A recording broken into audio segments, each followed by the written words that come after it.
So, welcome to the dozens of you out there who are listening. I built a computer, and I wanted to make a video.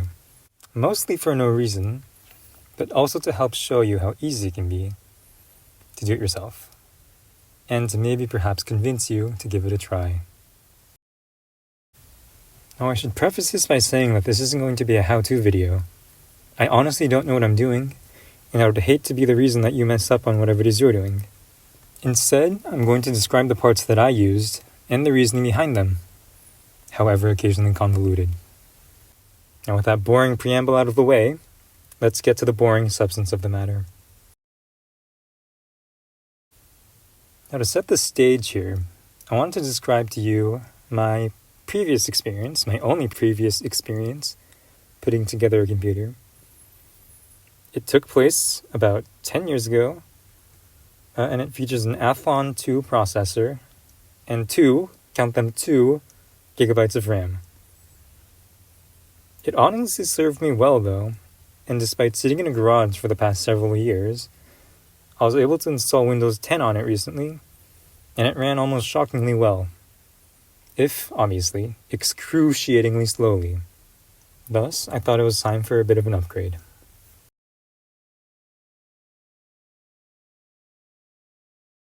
My main objective was to have a Windows computer that I can use as a headless desktop on the cheap. For me, it was somewhere in the vicinity of $500, or, as a point of comparison, the cost of the most basic Mac Mini. To that end, I opted to go with an older Intel processor rather than a more fashionable AMD processor. But honestly, I have no regrets. It's a Core i5-10600K, and while it's not the fastest processor even when it was new, prices have fallen pretty dramatically now, such that I kind of suspect the Intel side of things is the better price-to-performance option in the present moment.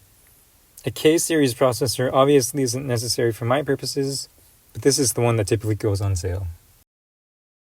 As for the case, my original intention was to pick up a used NZXT case, which didn't look all that spectacular, to be honest, but they're so ubiquitous that I thought it'd be easy to snag an open box one on the cheap.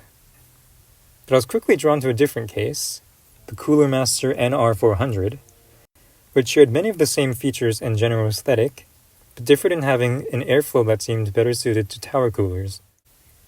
As a bonus, this also had an optical disk drive, which I find useful for my CD collection. Yes, I'm quite serious.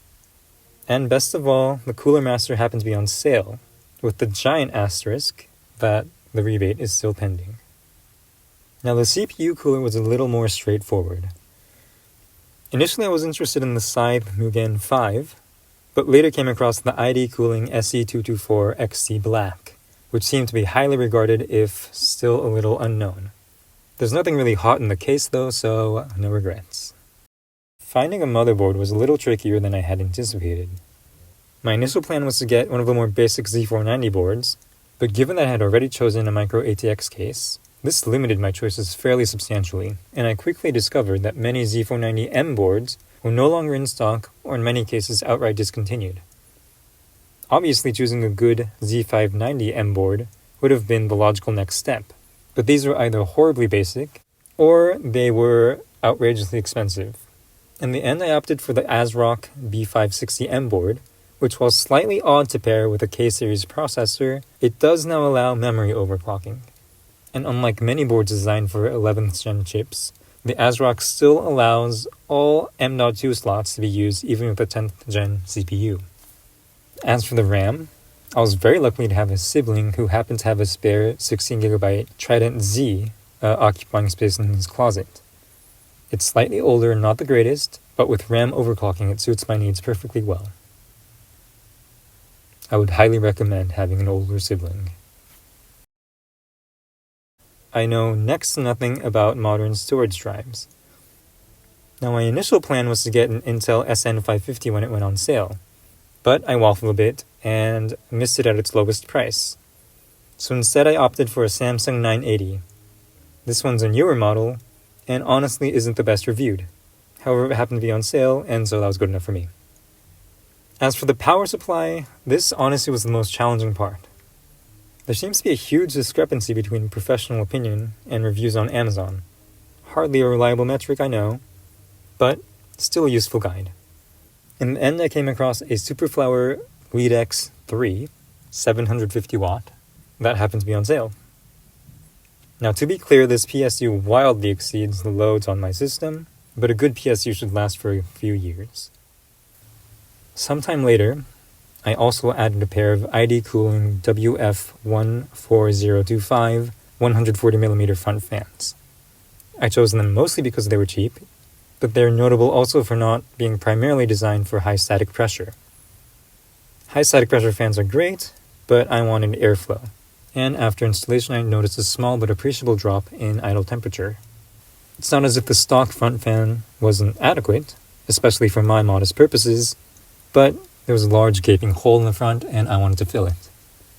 And yes, I'm reusing my old CD drive. Every little helps.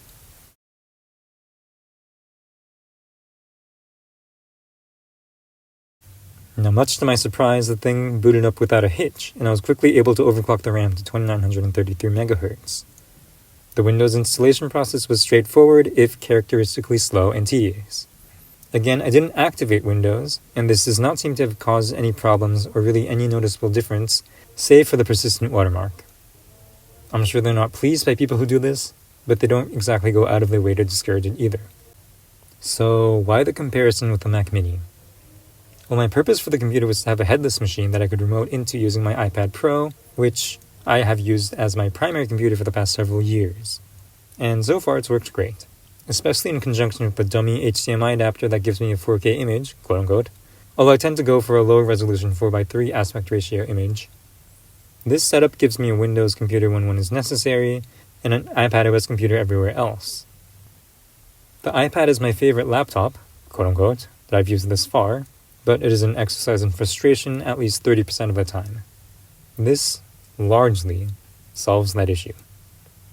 Much as I like the iPad, let's be honest, the iPad Pro is kind of a scam. So, that's the build complete.